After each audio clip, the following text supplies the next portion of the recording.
শ্বশুরের মোটর সাইকেলে কের কের, ফেরেশতারা কবরে খালি কিডনিতে মারবে। কক বলে আমার কিডনিতে মারছো যে, ওর কবরে যে ড্যাঙ্গা করে মারছিল বলে তোর কিডনিতে মারবো। মোটর সাইকেলে কিক করেছি বলে হ্যাঁ। কে বলে কোথায় যাচ্ছিলি বলে বহরমপুর। বলে আমার এবারে কিক মারবো তোর কিডনিতে। তোর বাপের মোটর সাইকেল বলে না শ্বশুর দিল। বলে তাহলে এবার রেডি হয়ে যা, মার কাকে বলে দেখে যা একবার খালি। এই যে শ্বশুরের মোটর সাইকেল ফেরত দাও, হাতে পায়ে ধরো। আপনি যে বিটি দিয়েছেন, যে মেয়ে দিয়েছেন, আমার অর্ধাঙ্গিনী 14 বৎসর বয়স থেকে আজ 75 বৎসর হল আমার বয়স, খেদমত করছে, খাবার পেটে বাচ্চা ধরছে, স্তনের দুগ্ধ দান করছে, পেটে করে বহন করছে, বাচ্চা হলে মুখ দেখে শান্তি লাভ করছে। আমি তোমার অর্ধাঙ্গিনী, আমার বাপকে কষ্ট দিও না। জামাইরা আপেল নিয়ে যাও, আঙ্গুর নিয়ে যান, শ্বশুর খান। আর বাপের জন্য আলাদা, বাপের জন্যে দুনিয়াটা গোটাই দিয়ে দেন। শ্বশুরের জন্যে কখনো আপেল আঙ্গুর গেইছেন বলে আব্বাজান এটা আপনি খান, আপনার জন্য এনেছি। আর মোটর সাইকেল ফেরত দিয়ে দেন, যদি আবার দেয় হালাল, কিন্তু পণ হিসেবে নিলে হয়কার রয়কার ম একবারই জায়েজ নাই। পণ হিসেবে একটা সুই নিলে হারাম।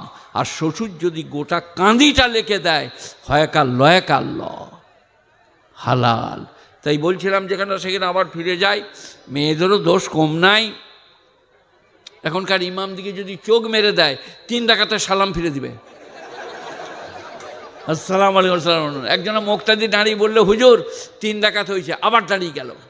ময়লাটা নামাজের বুঝলেন, আবার দাঁড়িয়ে গেল, মুক্তের দাঁড়িয়ে গেল।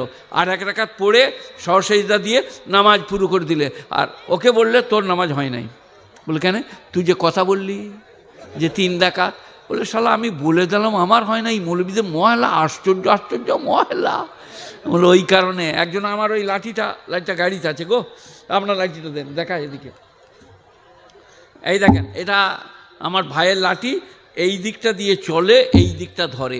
মসজিদে গেলে আমার লাঠিটা ধরে একজনে বলছে হযরত ভুল হয়েছে, ঘুরিয়েলেন। আমি বললাম ওবে 14 বছর দেওবন্দে পাছা দোদড়গা, তবে লাঠি রাখা শিখবে। মসজিদে এই দিকটা, বাইরে গেলে এই দিকটা। বুঝলেন না আপনারা? বিরাট ব্যাপার। 14 বছর পড়ে শিখতে হয়েছে। আপনাদেরকে 5 মিনিটে বলে দিয়ে গেলাম। যাই হোক, ওখান থেকে ফিরে আসছি আসল কাজের কথায়। সবাই বলুন আমল করবো ইনশাল্লাহ।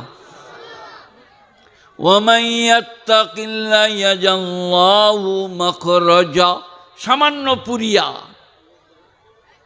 যে আল্লাহকে ভয় করার মতো করিবে